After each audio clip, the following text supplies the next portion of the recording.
الحمد لله حمدا كثيرا أولا وآخرا،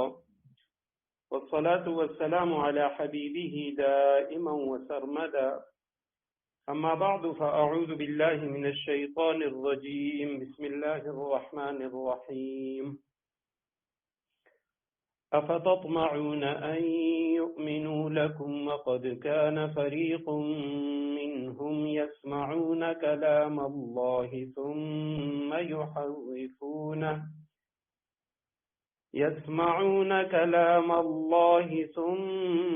يحرفونه من بعد ما عقلوه وهم يعلمون. صدق الله العظيم. رب اشرح لي صدري ويسر لي أمري واحلل عقدة من لساني يفقه قولي رب زدني علما. افتطمعون ان يؤمنوا لكم، مسلمانوں کیا اب بھی تمہیں یہ لالچ ہے کہ یہ لوگ تمہارے کہنے سے ایمان لے آئیں گے. وقد كان فريق منهم، حالانکہ ان میں سے ایک گروہ کے لوگ یسمعون کلام اللہ کا کلام سنتے تھے. ثم يحرفونه من بعد ما عقلوه وهم يعلمون، پھر اس کو اچھی طرح سمجھنے کے بعد بھی جانتے بوجھتے اس میں تحریف کر ڈالتے تھے. سورہ بقرہ آیت نمبر 75 ہے. افتطمعون، سب سے پہلے حمزہ ہے، حمزہ استفہام سوال کے لیے. کیا؟ تطمعون، یہ لفظ طمع سے ہے، توقع رکھنا، طمع کرنا. تطمعون، تم توقع رکھتے ہو، تم طمع رکھتے ہو. ان یؤمنوا لکم، کہ وہ لوگ یؤمنوا ایمان لے آئیں، یقین کریں، لکم تمہارا، وہ تمہارا یقین کریں، یعنی تمہارے کہنے پر وہ ایمان لے آئیں. واو کے معنی اور، قد یقیناً، کانا تھا، فریقن ایک گروہ، فریقن ان کا ایک گروہ، منہم ان میں سے، یسمعون وہ سنتے تھے، سما سے ہے سننا، کلام اللہ اللہ کے کلام کو. ثم پھر سننے کے بعد، یحرفونہ انہوں نے اس میں تحریف کی، بگاڑ ڈالا اسے اور اس میں تحریف کر دیا. یحرفونہ یہ لفظ تحریف سے ہے، اور تحریف کے معنی ہے بدلنا، معنی کے اندر تبدیلی لانا یا لفظ کو تبدیل کر دینا. من بعد، بعد اس کے، یحرفون وہ تحریف کیا کرتے تھے، بدل ڈالتے تھے، اس کلام کو، اللہ کے کلام کو تبدیل کر ڈالتے تھے. من بعد، بعد اس کے، ما عقلوہ کہ انہوں نے اسے سمجھ لیا، انہوں نے اس کا فہم حاصل کر لیا. واو کے معنی اور، ہم وہ سب لوگ، یعلمون اسے جانتے تھے، یعنی جان بوجھ کر انہوں نے اللہ کے کلام میں تحریف کی. تو یہاں سے آیت نمبر 75 سے یہاں پہ اللہ سبحانہ و تعالی نے مسلمانوں کو مخاطب کر کے فرمایا کہ یہ جو مسلمان ہیں یہ طمع رکھتے ہیں کہ یہ یہودیوں کے جو علماء ہیں، مدینہ منورہ میں جو یہودیوں کے قبائل تھے، ان کے جو علماء تھے، تو یہ علماء مسلمان ہو جائیں گے اور یہ جو لوگ ہیں یہ اسلام قبول کر لیں گے. تو اللہ سبحانہ و تعالی نے مسلمانوں کو اس طرح کی طمع اور امید سے منع فرما دی کہ کیا محمد علیہ السلام اور اس کے صحابہ وہ یہ طمع کرتے ہیں کہ یہ جو لوگ ہیں علماء یہود یہ مسلمان ہو جائیں گے. تو اللہ سبحانہ و تعالی فرماتے ہیں وَقَدْ كَانَ فَرِيقٌ مِّنْهُمْ، اور یقیناً ان میں سے ایک گروہ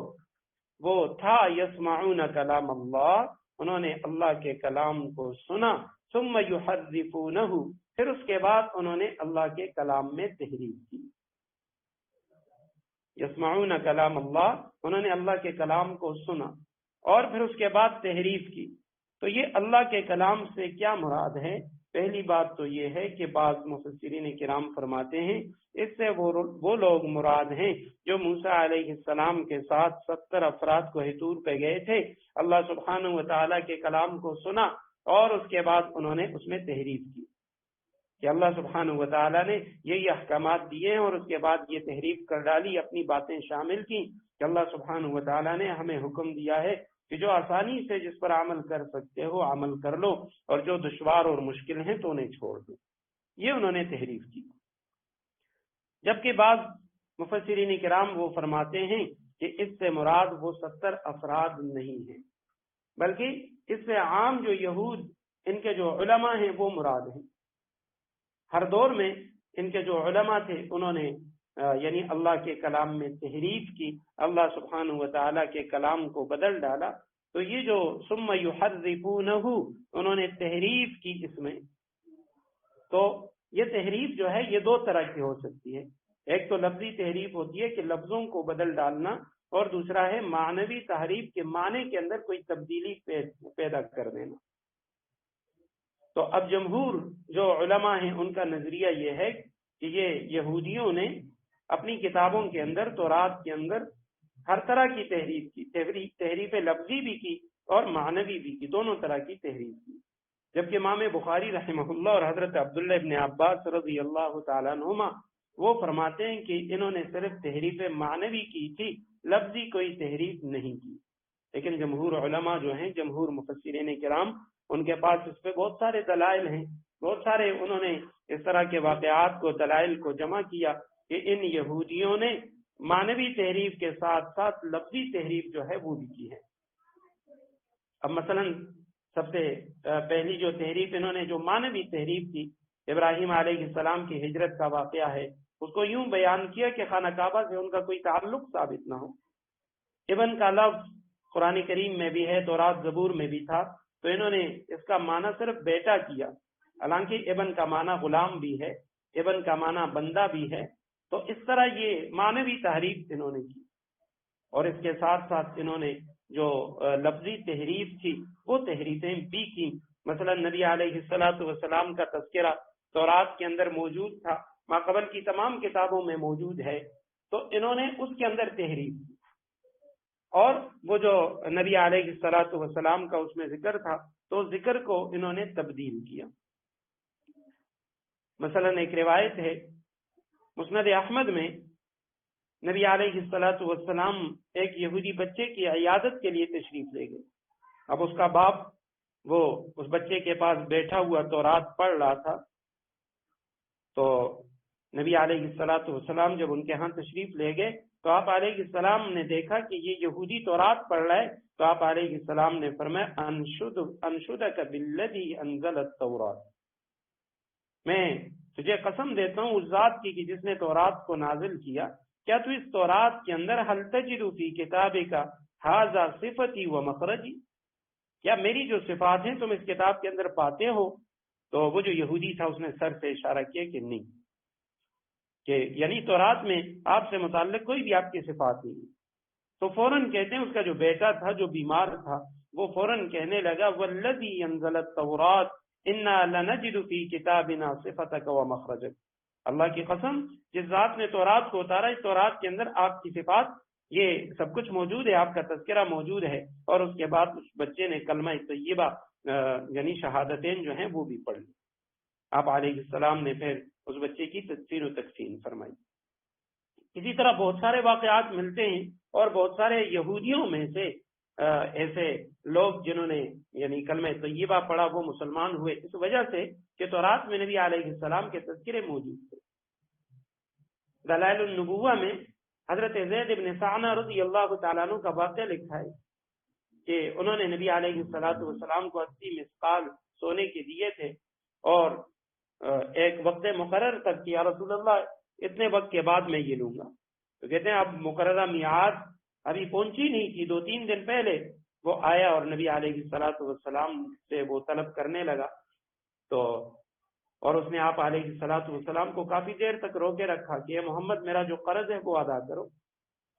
تو نبی علیہ السلام نے اس کے ساتھ بڑی نرمی کا معاملہ کیا۔ صحابہ کرام، بعض صحابہ اس موقع پہ ان کو بڑا غصہ آیا کہ یا رسول اللہ یہ یہودی آپ کو روک رہا ہے، آپ علیہ الصلوۃ والسلام رکے رہے، تو اس کے بعد حضرت زید بن ثانہ نے کلمہ پڑھ لیا اور فرمانے لگے کہ میں نے تورات میں آپ علیہ الصلوۃ والسلام سے متعلق اس طرح کی صفات پڑھی تھی کہ آپ علیہ الصلوۃ والسلام غصہ کرنے والے اور زیادتی کرنے والے نہیں۔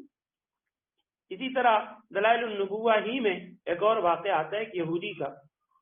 کہ نبی علیہ الصلوۃ والسلام کو اس نے کچھ دینار دیے تھے، اور پھر ایک دن آیا اور اس نے نبی علیہ الصلوۃ والسلام سے وہ دینار طلب کیے، اور نبی علیہ السلام سے کہنے لگا کہ محمد میں تجھے تب تک نہیں چھوڑوں گا جب تک تو میرا قرضہ واپس نہیں کرے گا۔ تو روایت میں آتا ہے، حضرت علی کی روایت ہے، فجلس معه، نبی علیہ السلام اس کے ساتھ بیٹھ گئے، فصلى رسول اللہ صلی اللہ علیہ وسلم الظہر والعصر والمغرب والعشاء الاخیر والغداء، نبی علیہ السلام نے اسی مقام پہ بیٹھے بیٹھے، یعنی وہیں پہ یہودی کے پاس بیٹھے بیٹھے 5 نمازیں پڑھ لی، یعنی تقریباً 24 گھنٹے کا وقت گزر گیا۔ اور نبی علیہ السلام کے صحابہ اس یہودی کو کہتے ہیں دھمکا رہے تھے اور اس کو غصہ کر رہے تھے۔ نبی علیہ السلام نے فرمایا نہیں، چونکہ میں اس کا مقروض ہوں لہذا اس کو حق ہے کہ یہ مجھے روکے۔ اور نبی علیہ السلام نے فرمایا اللہ نے مجھے منع فرمایا کہ میں کسی سے کوئی معاہدہ کروں اور اس پہ ظلم کروں۔ تو کہتے ہیں جب یہ وقت اتنا گزر گیا تو وہ یہودی وہ کھڑا ہوا اور فوراً کہنے لگا اشہد ان لا الہ الا اللہ واشہد انک رسول اللہ، میں گواہی دیتا ہوں آپ اللہ کے سوا کوئی معبود نہیں، اور میں گواہی دیتا ہوں کہ آپ اللہ کے رسول ہیں۔ اور یا رسول اللہ میرے مال کا، بڑا مالدار یہودی تھا، میرے مال کا ایک بڑا حصہ وہ میں اللہ کے راستے میں دیتا ہوں۔ اور اس کے بعد کہنے لگا اما واللہ ما فعلت بک الذی فعلت بک، یا رسول اللہ کی قسم میں نے آپ کے ساتھ یہ جو گستاخی کی یہ کسی اور وجہ سے نہیں کی سوائے اس وجہ کے الا لانظر الی نعتیک فی التوراۃ، سوائے اس کے لانظر الی نعتک فی التوراۃ، میں نے تورات میں تیری یہ صفات پڑھی تھی، اس وجہ سے یا رسول اللہ میں نے آپ کے ساتھ یہ گستاخی کی، اور تورات میں نے پڑھا تھا کہ آپ غصہ کرنے والے اور سخت گفتگو کرنے والے وہ نہیں ہوں۔ تو اس طرح کی نبی علیہ الصلوۃ والسلام سے متعلق پیشگوئیاں وہ تورات میں موجود تھیں، لیکن ثم یحرفونہ، ان لوگوں نے اس میں تحریف کر دی۔ تو وقد کان فریق منہم، اور ان میں سے ایک گروہ تھا، تو اس سے مراد وہ نبی علیہ السلام کے زمانے سے پہلے، یعنی موسیٰ علیہ السلام کے زمانے اور اس کے بعد کے جو یہودی ہیں، ایک قول کے مطابق وہ لوگ مراد ہیں۔ جبکہ تفسیر کبیر میں امام راضی رحمہ اللہ وہ فرماتے ہیں کہ یہ وقد کان فریق منہم سے مراد الفریق من کان فی زمن محمد علیہ الصلوۃ والسلام، وہذا اقرب، کہتے ہیں زیادہ صحیح بات جو ان کے نزدیک وہ فرماتے ہیں کہ یہ ہے کہ اس فریق سے مراد، ان یہودی علماء سے مراد نبی علیہ السلام کے زمانے کے یہودی علماء تھے کہ انہوں نے اس میں تحریف کی اور نبی علیہ السلام کی جو اس طرح کی صفات تھی وہ اس سے مٹا دیں، یا معنوی لحاظ سے وہ کہنے لگے کہ بھئی اس سے مراد نبی علیہ السلام نہیں۔ ثم یحرفونہ، پھر انہوں نے اس میں تحریف کی، من بعد ما عقلوہ، اچھی طرح یعنی سمجھنے کے بعد، اس کتاب کو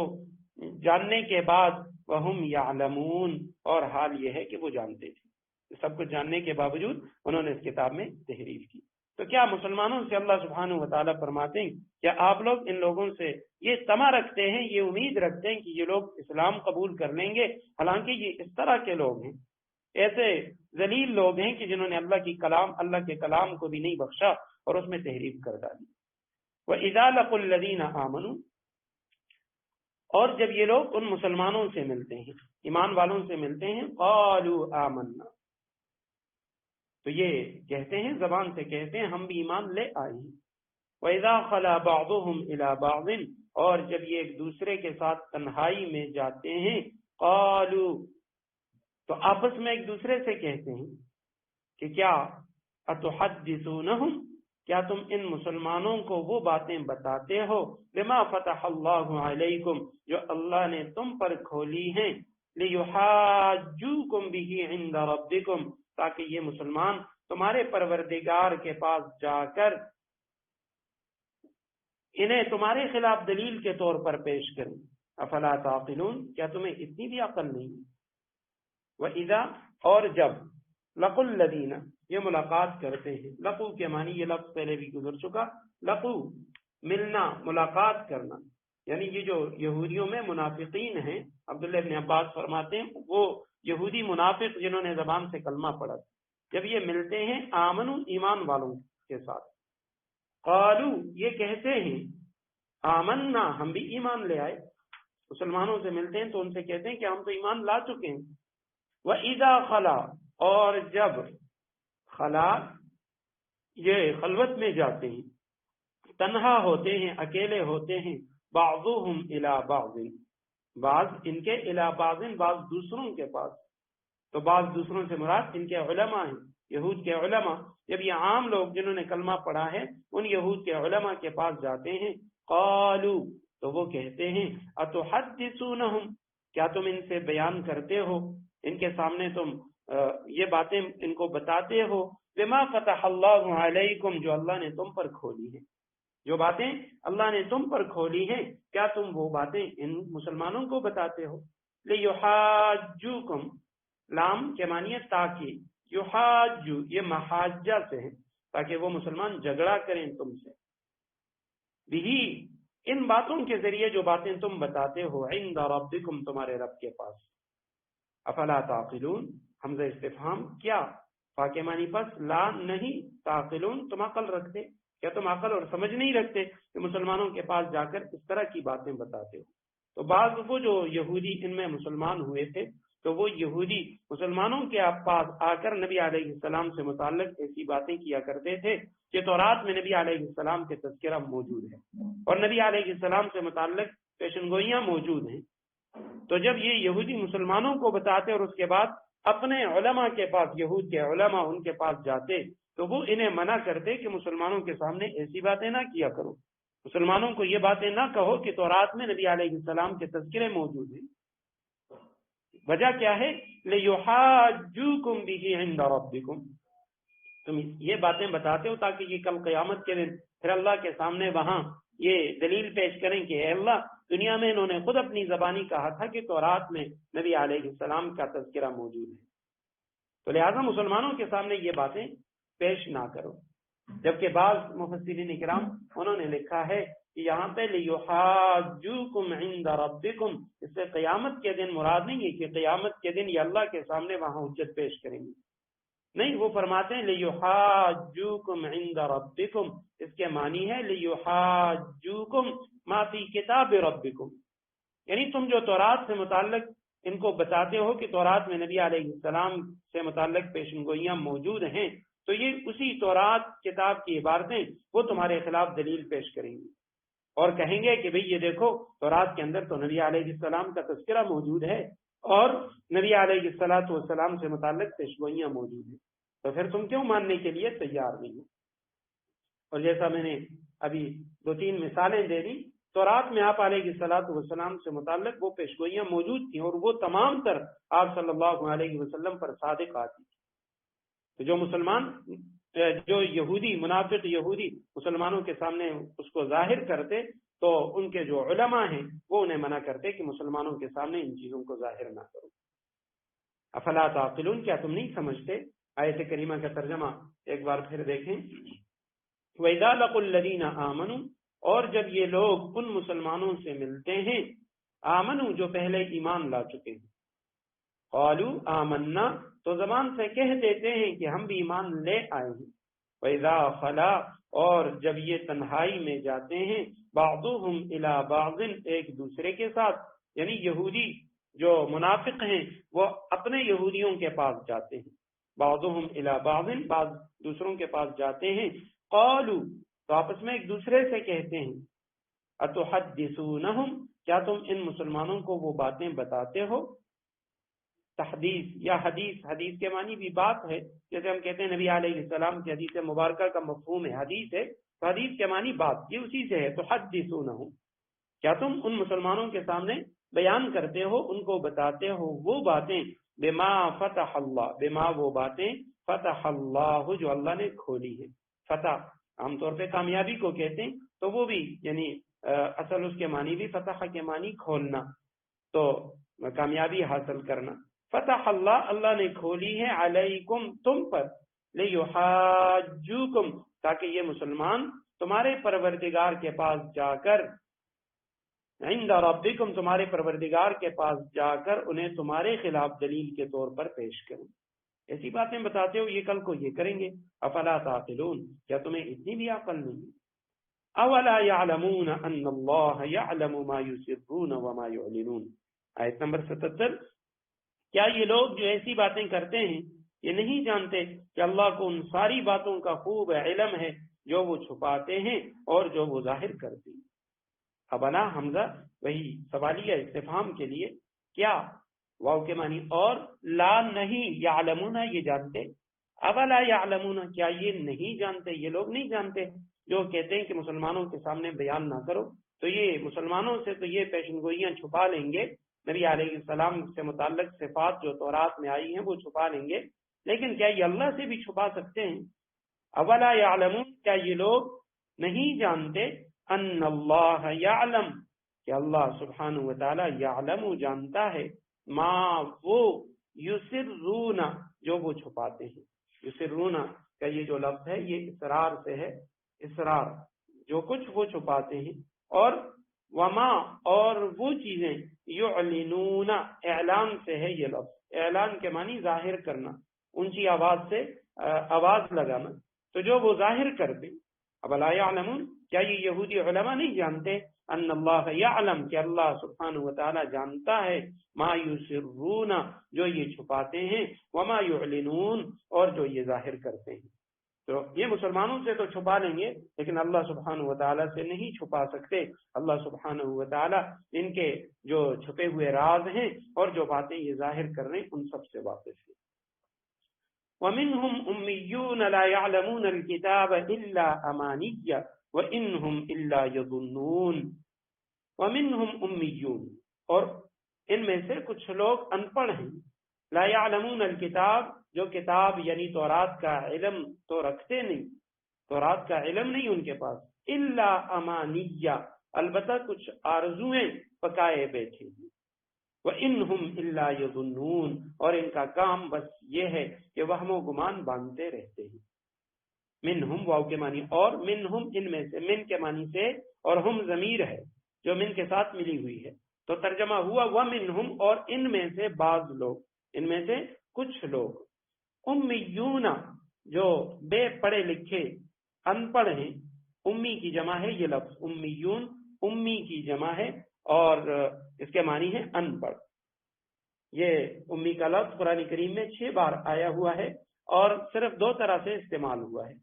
ایک تو امی کا لفظ استعمال ہوا ہے اور ایک اس کی جمع امیون، یہ 2 لفظ استعمال ہوئے ہیں، تو 6 مرتبہ یہ لفظ آیا ہوا ہے امی کا معنی۔ تو النبی الامی سورہ توبہ کی آیت نمبر 157 میں استعمال ہوا ہے نبی علیہ السلام سے متعلق، اور یہاں پہ سورہ بقرہ کی آیت نمبر 78 میں امیون جمع کا لفظ استعمال ہوا ہے، بے پڑھے لکھے ان پڑھ لوگ۔ تو یہ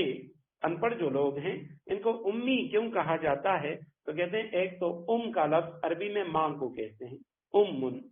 جیسے ہم عام طور پہ امی کہتے ہیں تو عرب جو ہیں وہ امی کہتے ہیں، امی کے معنی میری ماں، تو ماں کی طرف منسوب کہ جیسا ماں کے پیٹ سے پیدا ہوا ویسا ہی رہا، یعنی اس نے کوئی تعلیم حاصل نہیں کی اس لیے اس کو امی کہتے ہیں۔ اور عرب کو یہودی جو ہیں، اس دور کے جو یہودی تھے وہ امی کہتے تھے، کیونکہ عرب ان میں لکھنے پڑھنے کا رواج نہیں تھا، بہت کم لوگ تھے جو پڑھے لکھے تھے، اکثر لکھنا پڑھنا نہیں جانتے تھے، تو اس لیے یہودی جو ہیں وہ عرب کو امی کہا کرتے تھے۔ اور عام طور پہ نبی علیہ السلام سے متعلق بھی یہ لفظ استعمال ہوتا ہے، تو اس سے متعلق بھی مختصر سی وضاحت کروں کہ نبی علیہ السلام کو امی کیوں کہا جاتا ہے۔ تو پہلی بات تو یہ ہے کہ نبی علیہ السلام کو امی اسی وجہ سے کہا جاتا ہے کہ نبی علیہ السلام نے مخلوق میں سے کسی سے بھی علم حاصل نہیں کیا، تعلیم حاصل نہیں کی۔ اور دوسرا جو ہے علماء نے لکھا ہے نبی علیہ السلام کو اس وجہ سے بھی امی کہا جاتا ہے کہ چونکہ مکہ کو قرآن کریم میں ام القریٰ کہا گیا، تمام شہروں کی ماں، تمام شہروں کی بنیاد کہا گیا، تو وہاں ام القریٰ کے رہنے والے کو امی کہتے ہیں، جیسے لاہور کے رہنے والے کو ہم لاہوری کہہ دیتے ہیں، سندھ کے رہنے والے کو سندھی کہہ دیتے ہیں، تو اسی طرح ام القریٰ کا رہنے والا امی نبی۔ اور تیسرا بعض علماء نے لکھا ہے کہ هو الذی بعث فی الامیین رسولا، چونکہ امت جو تھی نبی علیہ السلام کی وہ امیین تھی، تو اس وجہ سے یہ نبی علیہ السلام کی نسبت اس کی طرف کی گئی امیین۔ امیون یا امیین یہ جمع ہے، اور امی یہ اس کا واحد ہے۔ تو منہم امیون، ان میں سے کچھ لوگ جو ہیں وہ امی ہیں، ان پڑھ ہیں۔ نبی علیہ السلام کو امی کہنے کی وجہ پہلی تو یہ ہے کہ امیین قوم کے ایک فرد تھے، اس لیے امی کہا گیا۔ نمبر 2، کسی مخلوق کی شاگردی اختیار نہ کی، کسی سے کوئی تعلیم حاصل نہیں کی۔ اور نمبر 3 کہ ام القریٰ کے رہنے والے تھے، اس وجہ سے نبی علیہ السلام کو امی کہا جاتا ہے۔ ایک شاعر نے نبی علیہ السلام سے متعلق کہا، ایسے تھے آپ امی، امی کا لفظ انہوں نے استعمال کیا کہ نبی علیہ السلام امی تو تھے، لیکن یہ نبی علیہ السلام کے لیے فخر ہے۔ اور عام طور پہ جو ہم اردو میں امی کا معنی ان پڑھ کرتے ہیں، الیاذ باللہ، نبی علیہ السلام کے لیے ایسا معنی ہم استعمال نہیں کر سکتے۔ تو وہ شاعر کہہ رہا ہے، امی لفظ کی وضاحت کر رہا ہے، ایسے تھے آپ امی کھولی زبان جس دم، ایسے تھے آپ امی کھولی زبان جس دم، دم بھر میں بے زبان تھے سارے زبان والے۔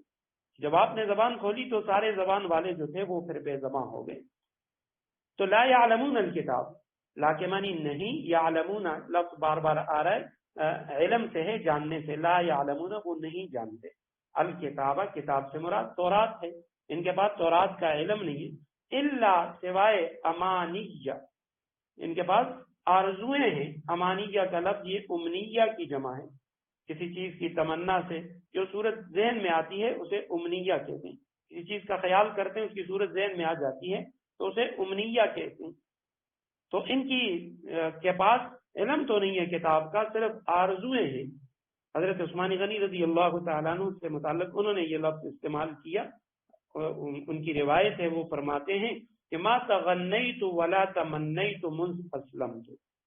میں جب سے مسلمان ہوا ہوں نہ تو میں نے راگ گایا ہے گانا، اور نہ کبھی جھوٹ بولا ہے۔ تو وہاں یہ تمنی کا جو لفظ ہے امنیہ، یہ جھوٹ کے معنی میں استعمال ہوا۔ وَإِنْهُمْ إِلَّا يَظُنُّونَ، واو کے معنی اور، ان ہم نہیں ہیں یہ لوگ، الا مگر، ان کے بعد اگر الا آ جاتا ہے تو وہ پھر نفی کے معنی میں آتا ہے، نہیں ہیں یہ لوگ مگر یظنون، گمان کرنے والے، یہ بس گمان ہی کرتے ہیں اور گمانوں میں ہی یہ رہتے ہیں۔ تو یہاں سے یہ جو یہودی تھے ان کے جو ان پڑھ لوگ ہیں، پہلے تو علماء کا ذکر تھا، اب ان ان پڑھ یہودیوں کا جنہیں تورات کا علم تو تھا نہیں، مگر انہیں مذکورہ علماء نے ان جھوٹی آرزوؤں میں مبتلا کر رکھا تھا کہ سارے یہودی اللہ کے لاڈلے ہیں اور وہ بہر صورت جنت میں جائیں۔ تو یہودی جو ہیں وہ اللہ کے لاڈلے ہیں، چہیتے ہیں، اور یہ جہنم میں تو جا نہیں سکتے، یہ سارے جنت میں جائیں گے۔ قرآن کریم میں ایک مقام پہ آتا ہے کہ یہ کہا کرتے تھے لن يدخل الجنت الا من كان هودا او نصارى، یا صرف یہودی کہا کرتے تھے بس یہودی جنت میں جائیں گے اور کوئی جنت میں جا نہیں سکتا۔ ایک اور مقام پہ یہ یہودیوں کا جو باطل عقیدہ، نظریہ، ان کی آرزو، اس کا ذکر ہے، یہ کہا کرتے تھے نحن ابناء اللہ واحباؤہ، الیاذ باللہ، ہم تو اللہ کے چہیتے ہیں، اللہ کے بیٹے ہیں اور اس کے لاڈلے ہیں، لہٰذا ہمیں تو عذاب نہیں ہوگا۔ تو اس طرح کے یہ گمان یہ کیا کرتے تھے۔ تو ان کے جو ان پڑھ لوگ ہیں وَمِنْهُمْ أُمِّيُّونَ، ان میں سے کچھ لوگ ان پڑھ ہیں، لا يعلمون الکتاب، جو کتاب کا علم نہیں رکھتے، تورات تو وہ جانتے نہیں ہیں،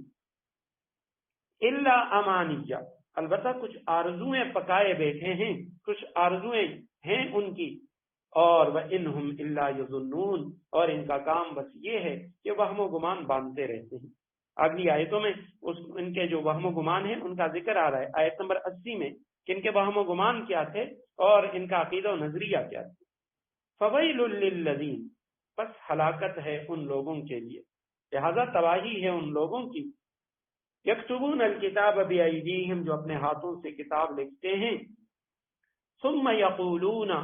پھر لوگوں سے کہتے ہیں، ھذا من عند اللہ، یہ اللہ کی طرف سے ہے، لیشتروا بہ ثمنا قلیلا، تاکہ اس کے ذریعے تھوڑی سی آمدنی کما لیں۔ فویل لہم، پس تباہی ہے ان لوگوں پر، مما کتبت ایدیہم، اس تحریر کی وجہ سے جو ان کے ہاتھوں نے لکھی، وویل لہم، اور تباہی ہے ان پر، مما یکسبون، اس آمنی کی وجہ سے جو وہ کماتے ہیں۔ سب سے پہلے فویلن، فا کے معنی پس، ویلن کے معنی ہلاکت، عذاب، اور دوزخ کی ایک وادی کا نام ہے۔ ترمذی شریف میں ایک روایت ہے، آپ علیہ السلام نے فرمایا کہ جہنم میں ایک وادی ہے ویل نام کی، اور جب اس میں کوئی شخص گرتا ہے تو وہ یعنی اتنی اس کی گہرائی ہے کہ وہ 40 سال تک گرتا رہے تب بھی وہ اس کی تہ تک نہ پہنچ پائے۔ تو ویل کے معنی ہلاکت، عذاب یا دوزخ کی وادی۔ تفسیر حقانی میں ہے کہ ویلن کا جو لفظ ہے یہ عربی زبان میں ناراضگی کے موقع پر استعمال ہوتا ہے، جیسا ہمارے ہاں ہم تف کا لفظ استعمال کرتے ہیں یا پھٹے منہ کہتے ہیں، تو عرب جو ہیں وہ ویل کا لفظ استعمال کرتے ہیں۔ تو یہاں ترجمہ کیا تباہی ہے، ہلاکت ہے، للذین، ان لوگوں کے لیے، یکتبون، کتابت سے ہے لکھنا، یکتبون جو لکھتے ہیں، الکتاب، کتاب کو، جو کتاب کو لکھتے ہیں، تورات کو یا تورات کی عبارتوں کو، بِأَيْدِيهِمْ، اپنے ہاتھوں سے۔ ایدی یہ لفظ پہلے گزر چکا، یدن کی جمع ہے، ید ہاتھ کو کہتے ہیں، تو ایدی اس کی جمع ہے، ایدی ہاتھ، ہم آخر میں ضمیر ہے، اپنے ہاتھوں سے۔ ثم پھر، یقولون وہ کہتے ہیں، قال یقولو سے وہ کہتے ہیں، ھذا یہ تحریر جو انہوں نے لکھی ہے، من کے معنی سے، عند اللہ اللہ کی طرف سے، یہ اللہ کی طرف سے ہے، لیشترو، لام کے معنی تاکہ، یشترو اشترا سے ہے، اشترا جیسے ہم کہتے ہیں کہ بے و شرا، خرید و فروخت، تاکہ وہ کما لیں، حاصل کر لیں، بھی اس تحریر کے ذریعے، ثمنن پیسے، قیمت۔ ثمن علماء نے لکھا، امام راغب اصفہانی فرماتے ہیں، کل ما یحصل عوضا عن شیء فهو ثمن،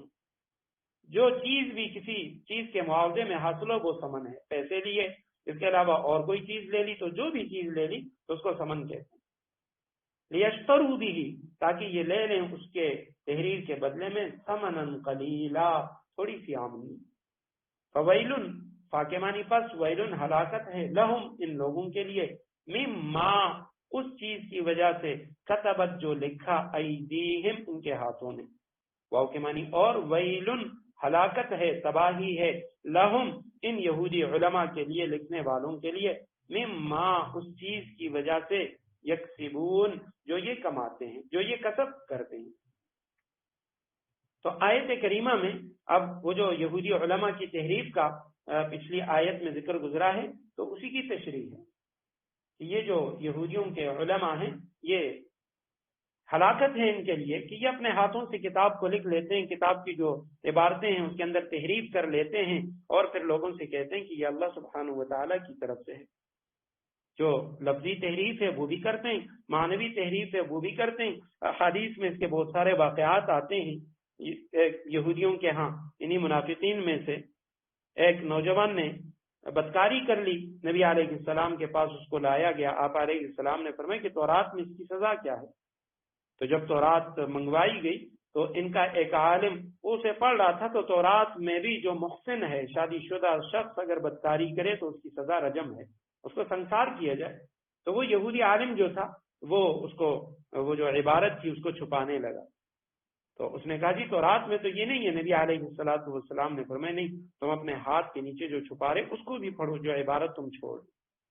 تو اس طرح کی یہ تحریفات کیا کرتے تھے، غلط قسم کے فتوے دیا کرتے تھے لوگوں کو، لوگوں کے من پسند فتوے، تاکہ ان سے اس کے بدلے میں کچھ قیمت لے لیں، کچھ آمنی جو ہے وہ بنا لیں، کوئی چیز وصول کریں۔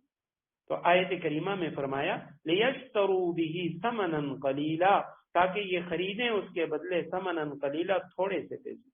اب تھوڑے سے پیسے اس لیے فرمایا گیا کہ اللہ کی کتاب کے مقابلے میں اگر کوئی بندہ پوری دنیا بھی لے لے تو وہ بھی اللہ کی کتاب کے مقابلے میں اس کی کوئی وقت، کوئی قیمت نہیں ہے۔ تو لہٰذا اللہ کی کتاب کے مقابلے میں ساری دنیا کا مال وہ ثمن قلیل ہی ہے، تھوڑی آمنی ہی ہے۔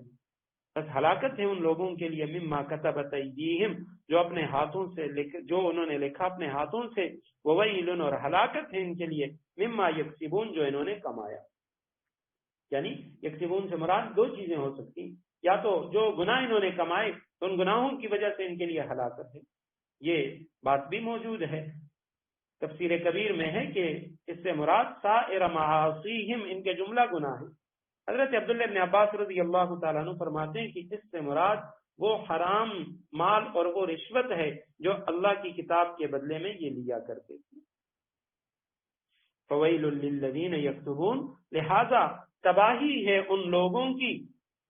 یکتبون الکتاب بایدیہم، جو اپنے ہاتھوں سے کتاب لکھتے ہیں، تورات کو اپنے ہاتھوں سے لکھتے ہیں۔ یعنی یہ مطلب نہیں ہے کہ تورات کا لکھنا کوئی گناہ تھا یا قرآن کریم کا لکھنا کوئی گناہ ہے، مطلب یہ ہے کہ یہ لوگوں کے چاہنے کے، ان کے من پسند جو احکامات تھے، جو ان کے فیصلے تھے، تو اس طرح اس کو لکھ لیا کرتے تھے۔ ثم یقولون، پھر لوگوں سے کہتے تھے کہ ھذا من عند اللہ، یہ اللہ کی طرف سے ہے، لیشتروا به ثمنا قلیلا، تاکہ اس کے ذریعے تھوڑی سی آمدنی کما لیں۔ فویل لہم، بس تباہی ہے ان لوگوں پر، مما کتبت ایدیہم، اس تحریر کی وجہ سے جو ان کے ہاتھوں نے لکھی، وویل، اور ہلاکت ہے، تباہی ہے، لہم، ان لوگوں کے لیے، مما یکسبون، اس آمدنی کی وجہ سے جو وہ کماتے ہیں۔ وقالوا لن تمسنا النار الا ایاما معدودا قل اتخذتم عند الله عهدا فلن يخلف الله عهده ام تقولون على الله ما لا تعلمون۔ وقالوا، اور ان یہودیوں نے کہا، لن تمسنا النار الا ایاما معدودا، ہمیں گنتی کے چند دنوں کے علاوہ آگ ہرگز نہیں چھوئے گی۔ قل اتخذتم عند الله عهدا، آپ ان سے کہیے کیا تم نے اللہ کی طرف سے کوئی عہد لے رکھا ہے؟ فلن یخلف اللہ عہدہ، جس کی بنا پر وہ اپنے عہد کی خلاف ورزی نہیں کر سکتا۔ ام تقولون علی اللہ ما لا تعلمون، یا تم اللہ کے ذمے وہ بات لگا رہے ہو جس کا تمہیں کچھ پتہ نہیں ہے۔ آیت کریمہ کا ترجمہ ہم نے سن لیا، انشاءاللہ آیت کریمہ نمبر 80 وقالوا لن تمسنا النار، اس سے اس کا جو مفہوم ہے، اس کا مطلب ہے اور اس کی جو تفسیر ہے، انشاءاللہ آئندہ ہفتے کے درس میں عرض کروں گا۔ آخر دعوانا ان الحمد للہ رب العالمین۔